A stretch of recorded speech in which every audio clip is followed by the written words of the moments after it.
If your students are just waiting for the steps, then they're not thinking. Hi, I'm Michelle, and I'm devoted to helping middle school and high school math teachers to encourage, promote, develop thinking in our students.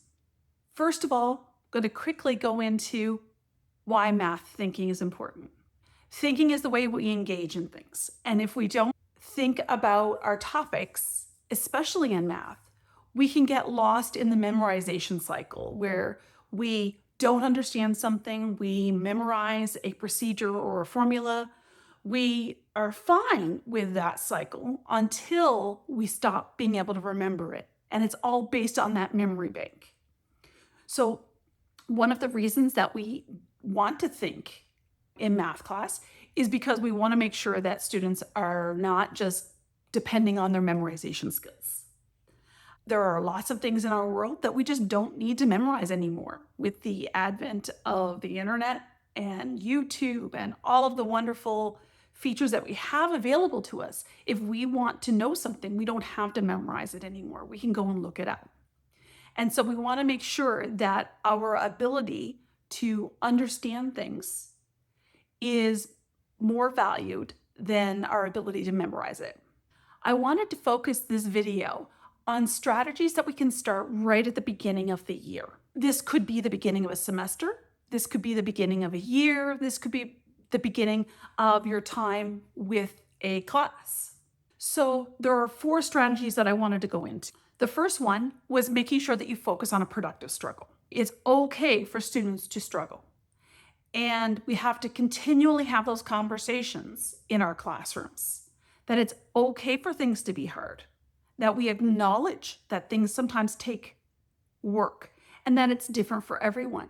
Everyone's brain is different, and how we retain concepts, how we learn concepts, how we make connections between concepts is different depending on how your brain functions.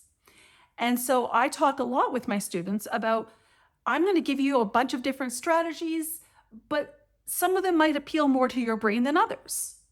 And that's okay. And it's okay for things to be hard. Our brains don't take to things at the same rate for everyone. So that a productive struggle is really important and that it's valued.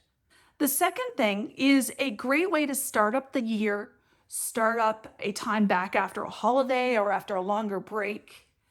And it's dealing with tasks that are not curricularly connected. Okay, Peter Liljedahl in Building Thinking Classrooms calls them non-curricular tasks. They're tasks that are promoting some of the underlying skills in math, problem solving, critical thinking, being able to connect ideas. And they're tasks that students generally won't see the math in. So they could be something like a tic-tac-toe, or as I like to play, ultimate tic-tac-toe with my students. They could be things like logic puzzles or ideas that are rich tasks but are not directly connected to a curriculum outcome that you have for your grade level. Those tasks have a really low floor and a really high ceiling, which means that the entry point to the task is low enough that everyone should be able to do some part of the task, feel successful with a given part of the task. And the high ceiling means that it can be extended, it can be taken, it's your students that maybe instead of just solving the logic puzzle, they're extrapolating that and kind of going, what would have happened if it was this? Or what happens if we extend that even further? So the low floor, high ceiling is really important for those tasks at the beginning of the year. There is a great task by Sarah Vanderwell, I'm not getting her name pronounced properly, and it's the 100 number task. And it is just the ability for a group to work together to identify numbers in order from 1 to 100. So it's a task that, depending on your grade level, but for most middle school and high school students, would be quite easy and not really something that they think of as math. So those type of tasks are great for the beginning of the year to get that culture of thinking in the classroom, of struggling with things, of working together, that collaborative piece. They're also great for after winter break or March break or any other extended period. Sometimes I'll do them for part of a class after a 4-day weekend even, just to get students thinking again and get back into the stream of what we do in our class. The third thing that I'd like to mention is the use of something else other than pencils and paper. So it's using whiteboards, or it's standing together and actually doing something together. It's using manipulatives. That idea of taking it past pencil and paper and putting it into real world or non-risky tasks. So when I do it on a whiteboard, or if I write on a sticky note that I'm going to crumple up and throw away, those sorts of things are ways that we can get students thinking, especially at the beginning of the year when they're not necessarily used to it. The last one is a little controversial, but it's one that I thoroughly enjoy and I believe in wholeheartedly, and it's cold calling. Cold calling is when you're calling on students without a heads up. Now, you can do a couple of things to make that a little less anxiety driven. Number one, you can do think, pair, share before cold calling. You can do a notice and wonder together as a class before you cold call. But it's really important that every student understands the requirement, the expectation of your class, that they're going to be involved, that they're going to participate, that they're going to try. And opting out, while they can choose that, is not an expectation that I want to set in my classroom. It's also about managing expectations that it's okay to be wrong. It is okay to not know, but it is not okay to not try. And so cold calling allows me to randomly select students, and I don't always choose the same students. I don't always choose the ones who are obviously opting out. I don't always choose the ones who are visibly distressed about it. Obviously, I'm not trying to traumatize someone, but they need to understand that it is okay to be wrong. And so when I call on someone, my expectation is that they're going to try, that they're going to say, Ms. Muggeridge, I don't know how to do that. And then we're going together to talk it through, and I'm going to guide them through that.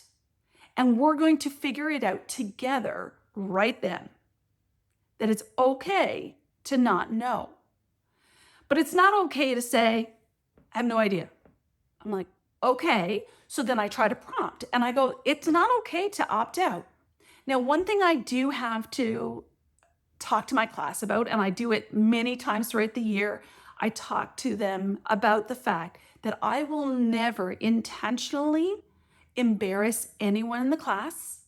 My goal on calling on them is not to highlight that they weren't paying attention.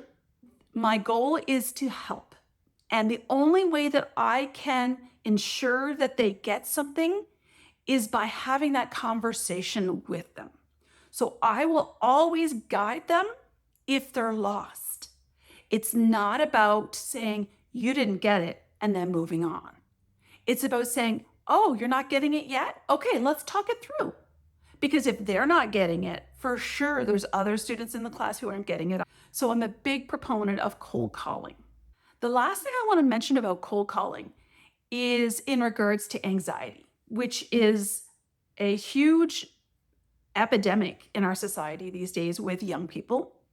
And I would say that based on my experience, anxiety is caused by not having to push through and persevere through those situations when they're starting, when they're younger.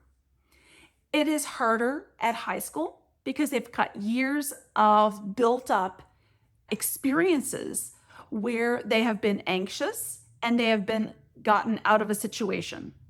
And so they've not developed that idea that I don't like it, but I can do it. That whole piece is missing. And because we've over scaffolded and over supported students throughout their entire schooling, we have created this problem. In middle school, I would usually say to students in a private conversation, I would let them know that I know that this is not their forte, this is not their comfort zone, and that I will decrease the amount of times I cold call on them, but that I will do it. They need to have that expectation that they're not exempt, but that I will be aware of how often I call on them. So, of these 4 things, we've got embracing productive struggle. We've got starting with some non-curricular tasks. We have using manipulatives, whiteboard, talking with other students, and we've got cold calling. I'd love for you to comment with which strategy you think would be most effective for you to start to develop some student thinking in your classroom. If you enjoyed this video, I hope you will like and subscribe to my channel. I will be having more videos similar to this about student thinking in the math classroom. My next video will be on 5 questioning techniques that you can use to support students and their thinking in the classroom. You've got this.